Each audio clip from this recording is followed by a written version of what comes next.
eu nunca tinha pensado em ser político na minha vida, mas eu sempre fiz ações sociais, sempre gostei de ajudar alguns políticos que faziam esse tipo de ação, a gente ajudava organicamente. E aí eu tenho uma assessora que trabalha comigo há muitos anos e a gente sempre fez isso junto. E um dia ela falou pra mim, cara, é muito pequena o que a gente faz, a dimensão do que a gente faz é muito pequeno como artista. Vamos pensar em algo que a gente possa fazer uma dimensão muito maior? E é só através da política que a gente consegue realmente atingir uma grande massa e tem ferramentas na mão para realmente fazer. E aí foi quando a gente começou a pensar que através da política a gente poderia ajudar muito mais pessoas do que eu como também pessoa física. Tá. E pretende ter um limite, assim, um prazo na política? Você já colocou essa data no seu coração? Não, enquanto Deus mandar, eu tô aqui. Uma das coisas que eu fiz quando eu entrei para política, quando eu decidi sair candidato, todas as vezes que eu orava para Deus antes de dormir, eu pedia para Ele que eu só entrasse se fosse da vontade dEle, que eu não queria que fosse feita a minha vontade. Então, desde então, cara, é Ele que me segue e enquanto Ele quiser que eu esteja, eu vou estar. Qual foi o maior fracasso que você teve na sua vida até hoje? Na minha vida? É. Cara, eu não vejo como fracasso, eu vejo como um aprendizado as coisas difíceis que eu passei. Eu não me sinto fracassado em nada que eu fiz. Mas aí, o maior aprendizado então, aquele ponto de inflexão que você tomou um susto assim e falou, poxa, esse aqui então foi o maior aprendizado. Eu gostaria de ter tido a coragem de ser quem eu sou muito antes. Muito antes. Eu relutei muito, talvez por uma questão de a gente está acostumado que você é errado, a forma que você é errada e tal, e aí você fica se privando muito de ser quem realmente você é. Eu hoje, com a mentalidade que eu tenho hoje, com a maturidade que eu tenho hoje, eu teria sido eu mesmo muito antes. Você sente, às vezes, paz em responder, se não quiser responder também, mas é uma pergunta que eu acho que vale a pena ser feita. Você acha que existe a possibilidade de um dia me virar e falar assim, não, eu quero desfazer o que eu fiz em relação à opção sexual? Você já avaliou isso? Isso já passou no seu coração? Marcelo, vai parecer um pouco contraditório o que eu vou te falar, porque as pessoas não costumam muito vincular religião com isso, mas eu sou uma pessoa que eu tenho Deus muito forte dentro de mim, sempre tive, independente de religião, já passei por várias religiões, mas sempre Deus era assim, o meu foco principal, eu tenho muito temor a Deus. E a minha tia Sula, ela é evangélica há muitos anos, e a gente sempre conversou sobre isso, que ela falava, eu te aceito, eu te respeito, eu te amo, porém não é certo perante a Bíblia. Eu falei, tia, se Deus um dia falar para mim, não foi assim que eu te fiz, Ele vai tocar no meu coração e eu vou mudar. Eu não tenho esse negócio, eu sou assim porque eu quero bater de frente com as pessoas, porque eu quero chamar atenção, essa é a minha realidade. Quando você perguntou de fracasso, a única coisa que veio na minha cabeça para mim, teria sido fracassante e frustrante se eu não pudesse fazer a transição que eu fiz. Eu seria extremamente infeliz. Muitas pessoas falam, você deve ter sofrido muito, você é muito forte, você é muito guerreiro. Eu escolhi o lado bom de viver isso, então eu não sofri. Para mim teria sido muito sofrido se eu tivesse que ser quem eu era antigamente. Eu não conseguiria viver comigo mesmo. Vai além de uma escolha. Eu não escolhi ser assim. Um dia eu acordei e falei, não tenho nada para fazer, vou fazer essa transição. Eu vejo que você está em paz. O que eu achei interessante do que você falou foi que se Deus falar com você, você estaria aberto. Na hora. Isso é importante. Se Ele falar comigo, tocar no meu coração e falar, cara, eu não te fiz assim, não é certo o que você está fazendo.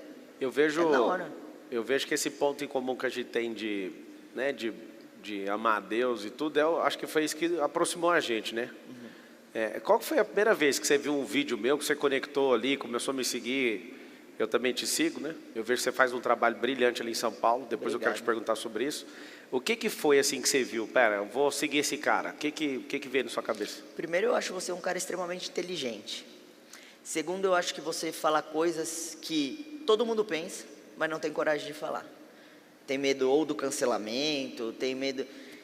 E, cara, o que eu me identifiquei muito com você é que você é louco e para Deus não tem explicação de ser louco ou não. Não é louco de loucura, de ser um doido. Você é louco no sentido de Deus mandou eu fazer isso e eu vou fazer. Para mim pouco importa o que você está falando. Eu vou te contar um episódio, uma situação que aconteceu comigo, e aí foi na minha imaturidade, lá dos meus 18 anos, quando eu assumi. Eu estava num programa de TV da Luciana Gimenez, ela me entrevistando, a gente ao vivo. Naquela época estava assim, um boom gigantesco, porque eu tinha acabado de assumir e tal, não sei o que, sei lá, 30, 20 anos atrás, era outra dimensão falar sobre sexualidade na televisão. E quando acabou o programa, a Luciana Gimenez falou para mim, então tá, você tá aí, tá bem, tá feliz, o que você tem para falar para o público lá de casa? Olha para essa câmera e fala para o público lá de casa. Eu olhei para a câmera e eu me sentia muito feliz naquele momento de estar me sentindo livre para ser quem eu era. Eu olhei para a câmera e falei, você que está aí me assistindo, se você é como eu sou, sente da forma que eu sinto de verdade, não é para fazer tipo nem nada, olha para o teu pai e para a tua mãe agora e fala, eu sou gay, pronto, acabou. Marçal, você não tem noção. Terror. Não, você não tem noção o que aconteceu. Mas assim, naquela época era Orkut, para você ter uma ideia. Mas uma enxurrada de gente falando, assim, algumas pessoas falando, poxa, obrigado, eu falei, minha mãe e meu pai me aceitaram, hoje eu sou mais feliz. Só que milhares falando, eu falei, meu pai desceu o cacete em mim, e agora, o que eu faço? Qual que é o plano? Meu pai, você estava sem plano, você falou, só fala. Eu falei e meu pai me expulsou de casa, e agora? Eu moro onde? Que casa? Você veio aqui eu vou pra casa. onde? Você manda vir todo mundo pra sua casa? Você vai fazer o quê? Cara, mas deu um rebuliço que eu falei, olha a responsabilidade do que a gente fala, eu não tinha noção. Falei, meu Deus do céu, e agora, o que eu faço com isso? E é uma imaturidade, então a gente tem que ter responsabilidade naquilo que a gente fala, ainda mais um cara representando o Brasil todo. Isso é tão perigoso. Por exemplo, sempre alguém me pergunta de divórcio. Você nunca vai achar uma resposta minha de divórcio nos stories. Por quê? Você imagina o tanto de gente que quer divorciar agora. Aí a pessoa está na sua vibe. Você fala qualquer coisa. Qualquer coisinha que você falar. Qualquer coisa. Então, ele falou, foi Deus falando pela boca do Marçal. Olha lá. Vou divorciar agora. Não faça isso.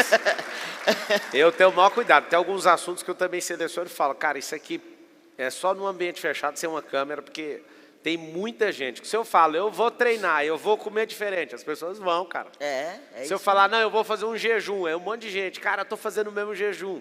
Você falar uma coisinha, eu lembro quando o Gustavo Lima e a esposa, por um momento ali, se divorciaram, eu lembro o desânimo que deu naquele tanto de gente que acompanha os dois, né? Sim.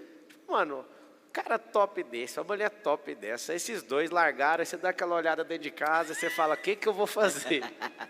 Ou seja, é muito perigoso a influência, né? O pessoal precisa de uma referência, né, Marcelo? A gente sente que o pessoal precisa de uma referência. No meu caso, minha referência é Deus. Então, não tem como eu chegar lá. Né? Eu não vou atingir essa perfeição jamais na minha vida. Então, a minha referência é essa, mas tem muita gente que segue o pastor, que segue o padre, que segue o influencer, que segue... Precisa de um apoio, né? Uma muleta. Eu acredito que todo mundo precisa de uma referência até chegar num patamar. Se a pessoa falar, hoje eu não quero mais ter uma referência, tudo bem. Sobre a perfeição, eu acredito que a gente vai chegar nela pela palavra, né? A palavra fala que é de glória em glória e a gente vai ter um estado glorificado.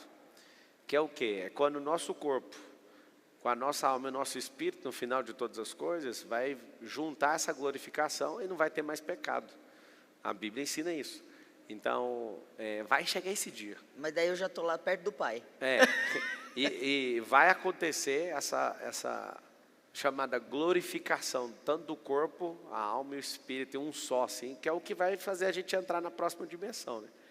Né? O que é seu sonho para o Brasil? Uma coisa é o meu sonho, uma coisa é o que vai acontecer, né? Mas o meu sonho mesmo seria a igualdade social, seria o meu sonho. Então me explica, como que é possível fazer isso? Não é possível. Aqui no Brasil, por enquanto, não é possível. Aonde que funciona a igualdade social? Eu acho que em nenhum lugar mesmo. Eu acho que em nenhum lugar. Eu acredito que a igualdade social Não ela funciona existe mesmo. na Venezuela. Quando a parada está É toda todo mundo destruída, lascado. aí está todo mundo na igualdade social. Não, mas eu entendi que você falou que é um sonho, talvez... É um sonho que não vai realizar. Tá, mas se não dá para realizar, por que a gente não troca esse sonho? Não, eu acho que a gente pode ir fazendo um pouquinho de cada vez. Não, para eu ver falo se a gente assim, chega com lá. seriedade mesmo. Certo. Eu que tenho uma inclinação... Eu fui picado pelo espírito público, né, na última eleição, acho que você viu lá que eu disputei. Fui eleito e não Foi levei. eleito. Eu não estou magoado, não. Eu vou conseguir na próxima. É o seguinte. Vai dar certo. Se a gente não consegue promover a igualdade mesmo, de verdade, na questão do... Né, porque a gente não tem nenhuma nação que fala, não, a galera conseguiu alcançar isso. O que a gente poderia colocar no lugar? Você, como político hoje, o que a gente poderia fazer no lugar disso? Ao invés de promover essa igualdade, eu acredito que o respeito, ele deveria ser igual. Eu vejo que só através da educação. Mas você acha que isso pode promover a igualdade? Tipo, vamos colocar pelo menos uma valoração nessa igualdade. É igualdade de quê? De identidade? É igualdade de salarial? É porque a igualdade mesmo só funciona se for no comunismo pleno. Que é assim, arrancar tudo de todo mundo e falar, está todo mundo igual. O que seria como política ali? Você tá no primeiro mandato? Estou no primeiro mandato. Vai para o segundo? Vamos para o segundo. Então.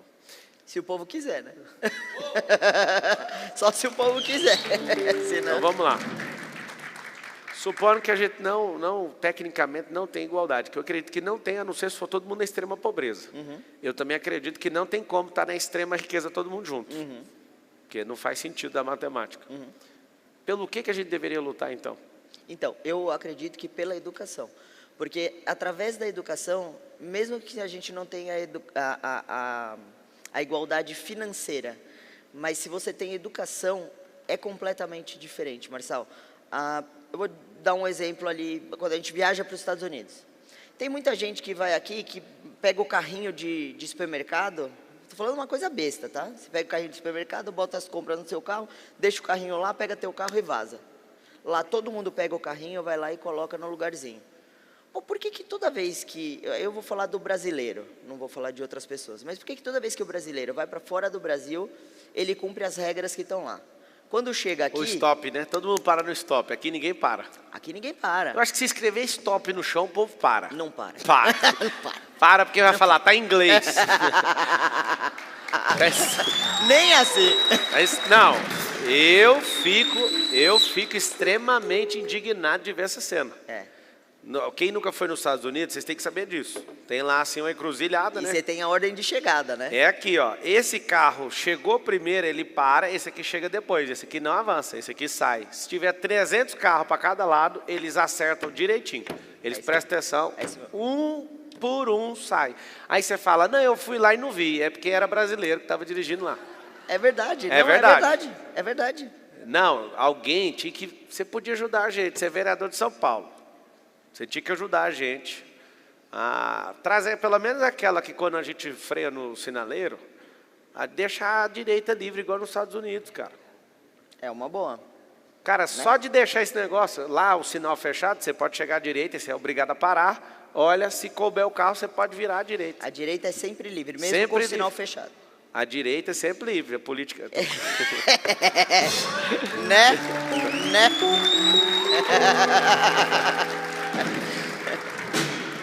Me fala de algum... Mas sabe o que ia acontecer aqui? O pessoal ia para a direita que estava livrona e ia passar para a esquerda.